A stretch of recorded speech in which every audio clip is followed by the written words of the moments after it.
Hey, I thought going to this water park was a bad idea, but actually we're having such a great time, don't you think so? Type shit, bro. Sorry? Sorry, bro. Those girls were checking me out, so I had to flex a little, you know? Shut up, man. They were looking at me. Man, you're so wrong. Right, Bob? Bob? Bruh, Bob, what you doing with yourself and what you even looking at? Di cocodrilo. That video is fire, though. What do you even mean by fire? Me. You know, I don't even care, but we better do something to help him or he might not even make it to 21. You know, I've got an idea, but hand me the gun first. As you wish, bro. No, not that one. I meant the water gun. Wait. Where were you hiding that? Shh. Take the water gun. Sorry, Bob, but it's for your own good.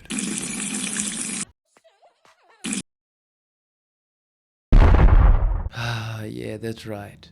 Bob, let's get some drinks. My treat.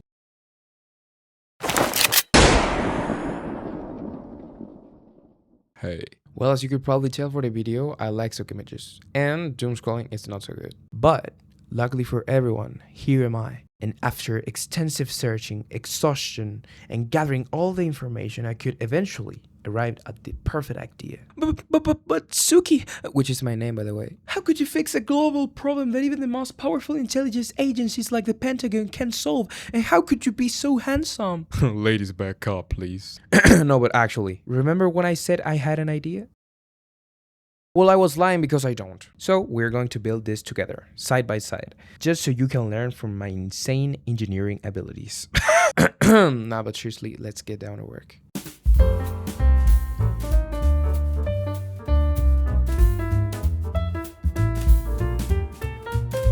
Well, to save you from scrolling endlessly, Which is really, really bad. we're going to build a system that does the scrolling for you. That way, you won't have to scroll ever again.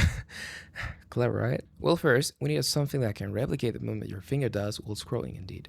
For that, we'll need a motor. There are many types of motors available. For example, servo motors, stepper motors, car mode. However, we'll be using a stepper motor, mainly because of its precise 360-degree rotational movement, which is ideal for this kind of project. If you were a little confused by all these names, don't worry, I'll explain how it works later on. Next, to control the motor and provide the 5 volts it requires, we'll use an Arduino Uno. This is a microcontroller known for its simplicity and effectiveness in projects like this.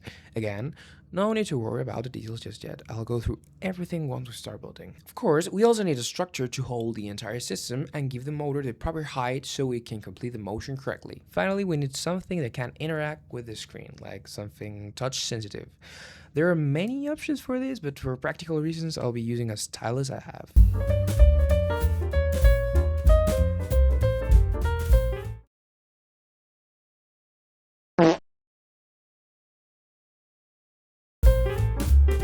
To better understand how the circuit works both visually and in terms of wiring, it is helpful to take a look at the following diagram. First, what we have here is the stepper motor. As you can see, it has quite a few wires. However, they usually come bundled together, so it's actually hard to mix them up. Next, we have the motor driver, which is essential for the motor to function properly with Arduino. Finally, we have the Arduino Uno, which in this circuit provides the ground connection and the 5-volt power supply. Even though this image only shows a simplified version of the circuit, it's important to know that in the final build, it will look more like this.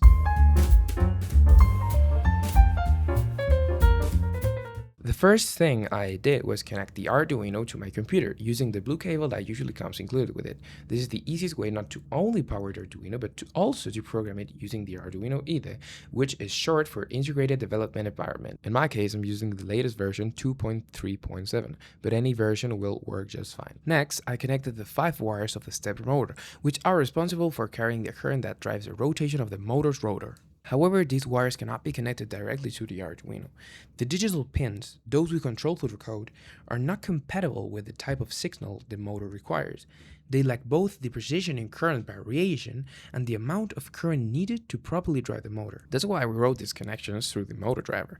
Thanks to its integrated microcontroller, the driver regulates and translates the signals from the Arduino into ones that are suitable for the motor. But before that, the driver itself needs power and ground connection. For this, we connect it to the power pins on the Arduino. I know what you're wondering. How could this stupid motor be so damn complicated? And how could I be so handsome? Well, the last part doesn't really have an explanation, and I sincerely apologize for that. However, I do know how to properly explain how the stepper motor works, so we can better understand the motor itself, the circuit, and the reason behind each component's use. Well, from the driver, DC or direct connection power is supplied in a carefully controlled sequence. This sequence is what allows the motor to rotate in a precise and predictable way. A stepper motor moves in discrete steps, each one created by the controlled delivery of current. The part that extends out of the motor and we ultimately see rotating is the shaft. This shaft runs through the entire motor and is supported by bearings on both sides. However, what actually rotates internally is not the shaft itself, but the rotor. The rotor is divided into two poles, north and south. Each of these poles has small teeth, which are key to achieving precise and consistent rotation. These teeth are always interleaved, preventing dead zones during movement. The rotor turns thanks to the current sent from the controller to the motor's coils.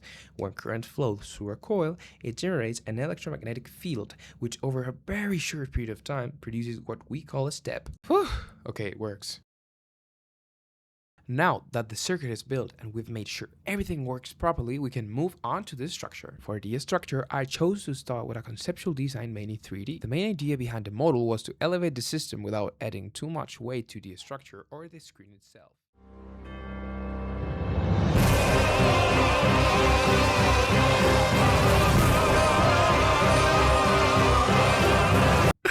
I swear I tried. As you could probably tell, I'm not the best when it comes to arts and crafts, but we're getting there, so don't worry. The good news is that everything is now ready for the final step. Alright, this is the code.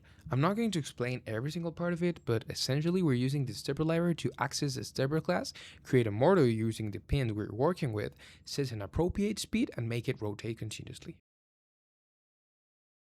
And now, at long last, we are ready. Allow me to present the Doom Scroller.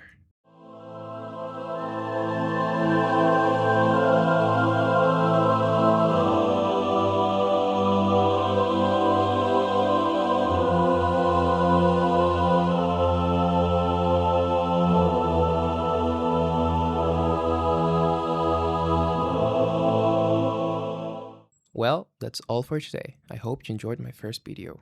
As you may have noticed, I'm still a beginner when it comes to electronics, and I may have made a few mistakes, or they may be things that could have been done better. Either way, I hope I managed to entertain you a bit while you will learn along with me.